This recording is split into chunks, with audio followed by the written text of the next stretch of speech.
All right, so today we are starting a brand new section. This is going to be over 6.1, and I'm hoping that it is a review to you. It's over fractions, decimals, and percents. The first thing that I would like you to write down in your notes is that fractions, decimals, and percents are, write this word down, interchangeable. So interchangeable means that it is able to be changed. If I said that 50% of the class did not go to the lunchroom today, what fraction would 50% be? 1/2, okay? So 50% is the same thing as 0.5. It's also the same thing as 1/2. It's interchangeable. They mean the same exact thing. So let's talk about 25%. What decimal do you think 25% is? Okay, it is 0.25. Now, whenever you are thinking about fractions, we are always putting it over 100%, okay? So 25 is 25 out of 100%, which means if I needed to write it as a fraction, it would be 25 over 100. Can 25 hundredths be reduced? Yes. Yeah, what number can go into a 25 that also goes into 100? A 25 can. So if I reduce 25 hundredths, what would that become? 1/4. So that means 25% is the same thing as 0.25, and it's the same thing also as 1/4. All right, so what's here is just kind of a list of rules that can help you to interchange percents, decimals, and fractions. The first thing that you wrote down in red, to change from a percent to a decimal, read to me what it is that you guys wrote down, class. Move the decimal 2 places to the left. All right, very good. So it's going to go 2 places to the left. Now, switching the opposite way, if I'm going from a decimal and I want to change that into a percent, what 2 things do I have to do, class? Move the decimal 2 places to the right and then add the percent sign, okay? So don't forget to put that percent sign. Next one, fraction to a decimal, we have to divide. And finally, going from a fraction to a percent, we'll divide, and then we move the decimal 2 places to the right. And then always remember, at the end, you're going to put the percent sign if it asks you to change something into a percent. The instructions for number 1, it says to write the percent as a decimal. So let's imagine, you don't need to write this down, but let's say that I tell you I have $13. Guys, where's the decimal point on $13? Behind it, okay? So $13 means the same thing as $13. Also remember, I saw this on our last test. You always have to have 2 numbers after the decimal point when it has to do with money. Okay, so same idea here. Let's say I have 46%. Where is the imaginary decimal point? Behind the 6. It is behind the 46. So what you have to do in order to change something from a percent to a decimal, what did you write in red up at the top? Move the decimal 2 places to the left. So take your pencil and I want you to go 1, 2. This is how you show me work. You are moving that little dot or that little tiny decimal point. And now instead the decimal point's at the beginning and it would be 0.46. Okay, and you drop the percent. I don't want it to be a percent anymore. I want it just to be a decimal. Let's go to the next one, problem B. Talila, 245%. Where is the imaginary decimal point at? It is behind the 5, okay? And we know we have to move it 2 places to the left. So once again, show me your work, 1, 2, by doing those 2 little scoops. And Talila, what do you get? 2.45. And that is how you write it as a decimal. Next one, Hope, 20%. Where is the imaginary decimal? After the 0. What do I have to do with that decimal point? Move it to the left how many times? 2 times. And now what do you have?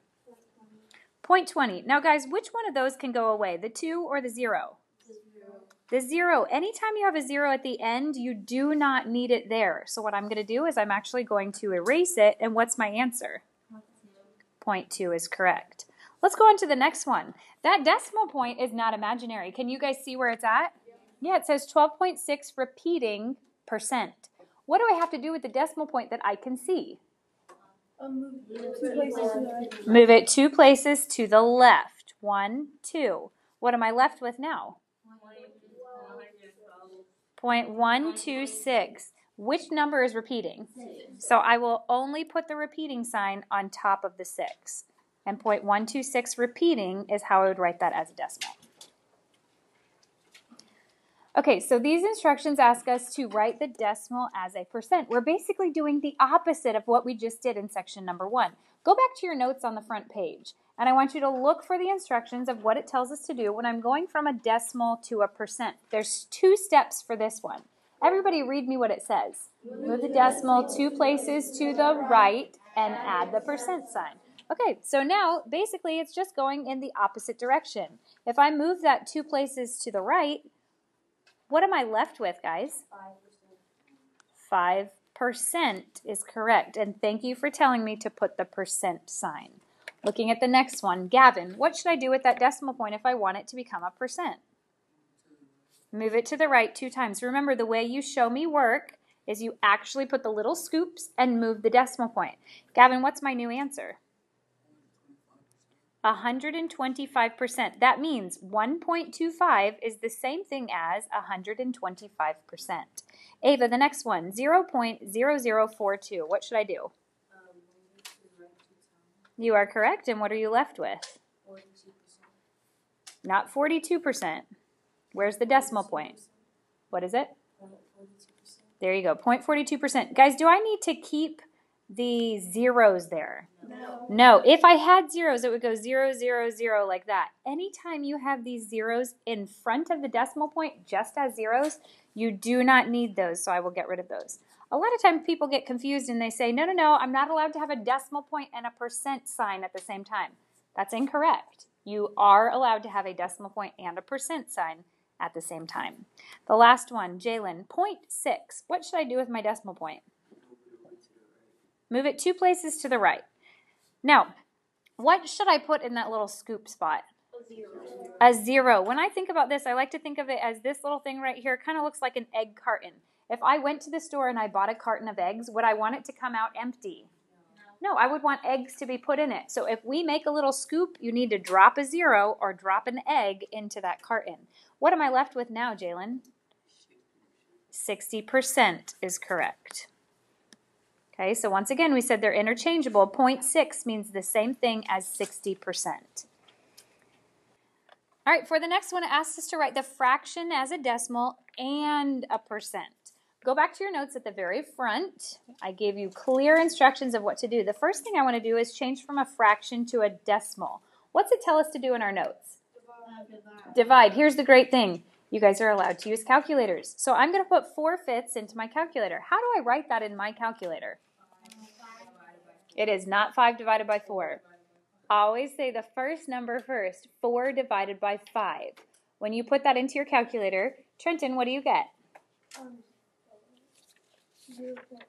Okay, he got 0.8. Now, which one of those can I get rid of, the 0 or the 8? 0. I can get rid of the 0, okay? So 0.8, that is the way that I will write it as my decimal. Now, it didn't just say give it to me as a decimal, it also said give it to me as a percent. What should I do to that decimal point to make it a percent? Move it to the right how many times? Twice. What do I have to do when there's an empty egg carton? Add a 0. So now what percentage would that be? 80%. Here's the deal. You are not allowed to just add a percent sign there and then try to box that in. That's sloppy, and I don't understand what you mean when you have all that work. So what you'll always do is rewrite the answer and put it directly underneath. So please make sure your boxed in answer says 0.8 and 80% because the instructions have asked you to give it to me as a decimal and as a percent. All right, Noah, let's look at the next one, problem B. 3 1,000ths.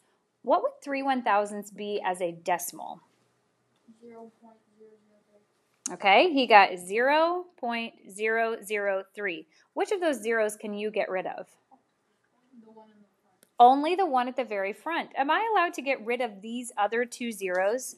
No, because it's in between a decimal point and a number. You cannot let them disappear, okay? So that is how I write it as my decimal.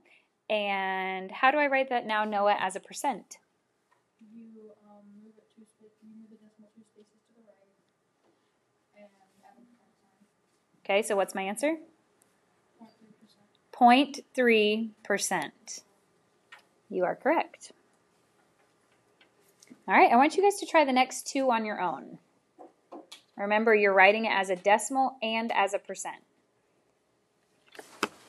Okay, let's see how you did. For problem C, what did you get when you put in your calculator 17 divided by 15?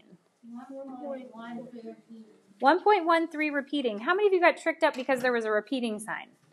Listen, all you're going to do, when you see it says 3, 3, 3, 3, 3, you just write that little line on it, and you're still going to write it like normal, just it has a repeating sign. So that is exactly how you write it as a decimal. Then, remember, it asked you a second thing. A lot of you are forgetting to put the percent sign also. I have to move that decimal 2 places to the right. Am I allowed to box this in? No, why not? Because it looks sloppy. It looks sloppy, and I can see the little egg cartons and all that work, okay? But instead, what percentage would this be? 113% with a 3 that repeats. Raise your hand if you got that. If you did not get that, that's okay. Just erase it and fix it. Once again, inside your box, please make sure you've boxed in the decimal and the percent because it asked you for both of them. Yes, sir. All right, Isaac, for the next one, 22/4, what'd you get? I didn't do that. It was too. I got 5.5 for the decimal. Okay, 5.5 for the decimal is correct. And what did you get for the percentage? Move the decimal 2 spaces to the right and you get 550%. You are correct, 550%. Who else was able to get the same thing? Okay, if you didn't, once again, that's okay. Erase it and fix it for me, please. All right, the next couple problems are just a review of what I've taught you today. Write the percent as a decimal or the decimal as a percent. I want you to try A and B on your own. All right, let's see what you got. Guys, 39%, how would I write that as a decimal? 0.39. Okay, remember, you're getting rid of the percent sign, all right? What about this? 0.05. 5%. Okay, so this is what I saw for some people. They went like this, and then they told me that the answer was 0.05%. Which one of those numbers can be erased? 0. The 0. Please do not put the 0 there, okay? The answer is just a simple 5%, not 0.05%. So for number 2, A and B, it asks us to write the fraction as a decimal and a percent. This is going to look identical to what we just did in section number 3. There's 4 examples. Make sure your answers come out with having both the decimal and the percent. Try it on your own. Okay, guys, what'd you get for the decimal for this one? 0.7. Okay, 0.7. Which number do I not need? 0. So you can just get rid of that 0. Now what do I do with my decimal point? Right. Move it to the right 2 times. And what's the answer? 70%. 70%. If yours doesn't look like that, erase it and fix it. Going on to the next one, 14/5. Guys, what's the decimal? 2.8. 2.8. Very good. And if I need to change that to a percentage? 280. Very good. I would be at 280%. How many of you feel like you are getting it? All right, excellent. Once again, if you don't have those answers, erase what you have and fix it so that your notes are correct. So tonight's homework is 10 problems. It should not take you too long. It's over 6.1, and you do need to submit this on Big Ideas as well as write the original problems. Show your work. Remember, the work for this is just showing those little scoops and then box in your answer.